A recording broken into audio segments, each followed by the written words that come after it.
সবুজে সাজাই বাংলাদেশ স্লোগানকে সামনে রেখে সাতক্ষীরার প্রকৃতি ও জীবন ক্লাব এর উদ্যোগে ধুলিহর ব্রাহ্মণরাজপুর মাধ্যমিক বালিকা বিদ্যালয়ে শিক্ষার্থীদের মাঝে বিনামূল্যে ফলজ, বনজ ও ঔষধি গাছের চারা বিতরণ ও রোপণ কর্মসূচি অনুষ্ঠিত হয়েছে।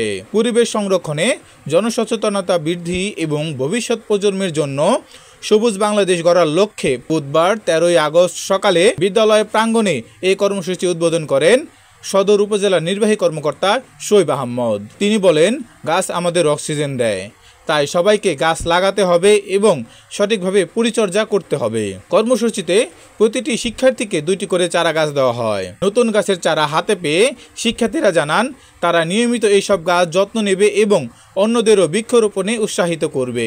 এতে তাদের মধ্যে পরিবেশ রক্ষায় নতুন উদ্দীপনা ও দায়িত্ববোধ তৈরি হয়েছে। এ সময় উপস্থিত ছিলেন বিদ্যালয়ের শিক্ষক, শিক্ষার্থী, স্থানীয় গণ্যমান্য ব্যক্তি ও সাংবাদিকবৃন্দ।